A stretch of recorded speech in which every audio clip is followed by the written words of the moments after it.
Different power sector,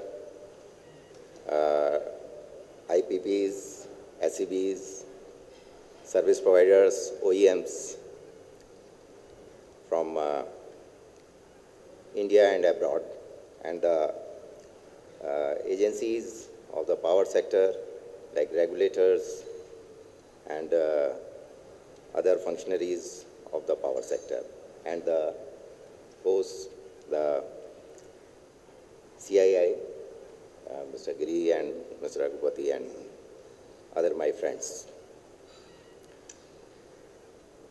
In the morning, it was quite emphasized that one of the key priorities of the sector today is efficiency. And towards that, the Government of India has already notified a scheme called Perform, Achieve, Trade. Power sector as such is a essential service and is the basis for industrialization and agriculture, and is a key thing for the socio-economic development. We see that 68% of the power is being generated through thermal power stations. And as such, the coal, 70% of the coal is being utilized for the power sector that we produce in our country. Even the 1 percentage point improvement in the plant load factor adds to about more than 1500 megawatt into the system. 1 kilocalorie improvement accounts for over 100 crores savings for the entire Indian power sector. And if we improve 1% in boiler efficiency, we tend to make more than 2,500 crores of rupees. 1% improvement in turbine efficiency alone will bring in about more than 450 crores. And 1% improvement in cycle efficiency brings in about more than 6,500 crores. So these are the figures which are quite lucrative to work for this mission. In this scheme of PET, as you know, the 6.3 million tons of oil equivalent is supposed to be saved from the 8 sectors, of which power sector accounts for about 50%, which is 3.1 million tons of oil equivalent. So it becomes the responsibility of the power sector, and it's a very tall task as such, which has to be achieved through a very systematic plan.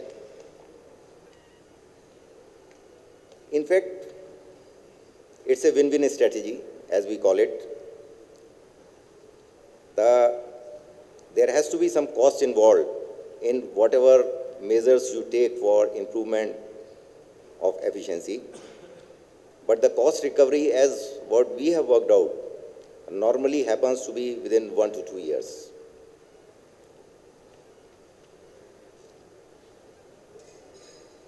As per the PET scheme, it's not just the thermal heat rate, but it's the net power, and which includes auxiliary power consumption reduction and the thermal efficiency improvement. This cannot be just done by the operational optimizations or some short-term measures.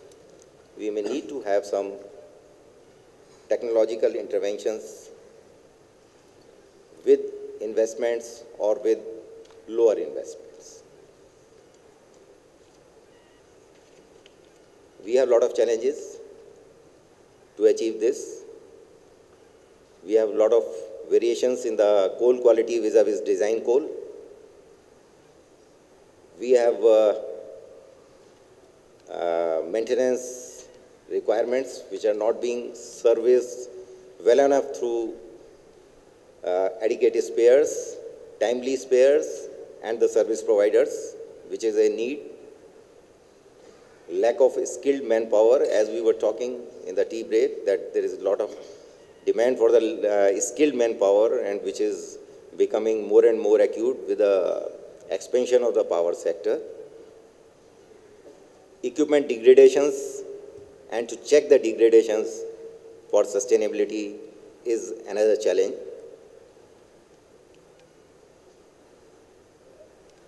This is true that certain losses can be reduced through proper maintenance, optimization, adopting best systems and practices, retrofitting, but there will be retrofitting and new efficient equipment and deployment of new technology requirement as well.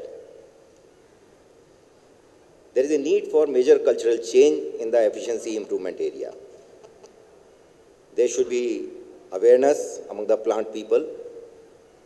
Our experience says that not all the plants are fully geared up to face these challenges which have been thrown open to all the power sector designated consumers, customers, which is about 144 of them.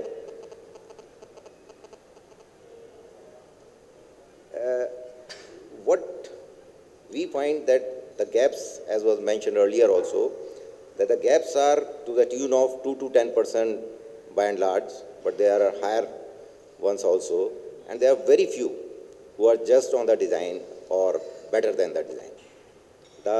It's very important that we do the failure mode analysis, and as per the failure modes, we devise the actions and the remedials so that it's a optimized maintenance approach, as well as we are pinpointing and addressing the concerns that we are actually having.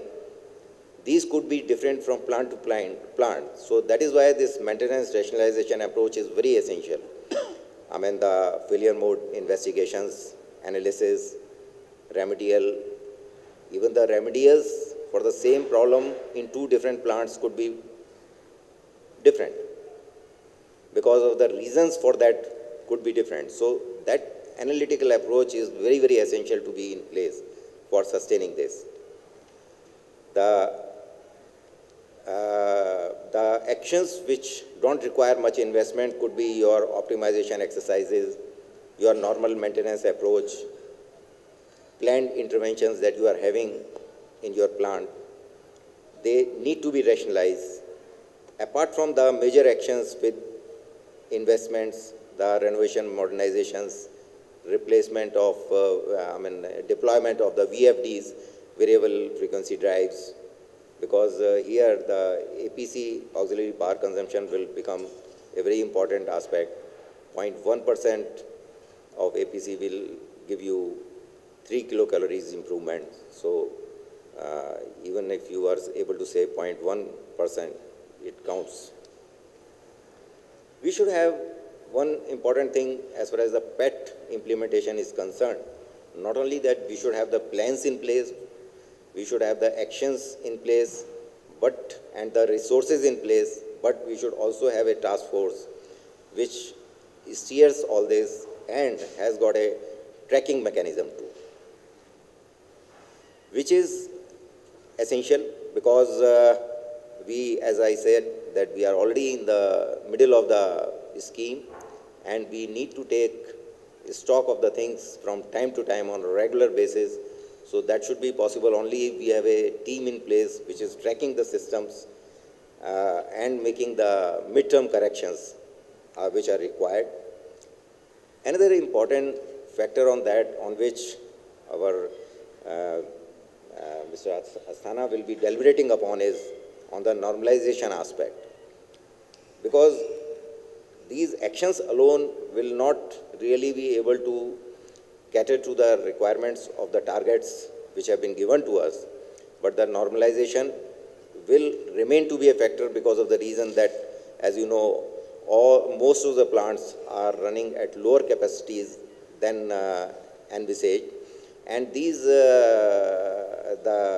the loading factor is a major culprit for the heat rate penalties.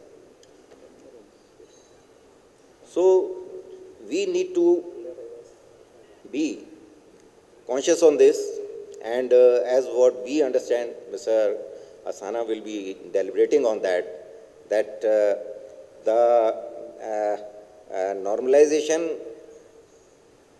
has a system, and there have to be specific records plant-wise to establish that the deviations are on account of factors not in the control of the plant. So they are due to the external reasons.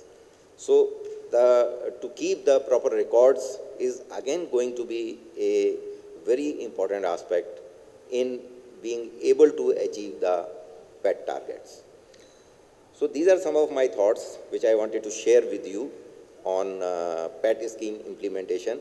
In fact, we at NTPC are working on these lines only, and wherever we are finding opportunity to share with, we do share. Thank you very much. Thank you, Pankaj.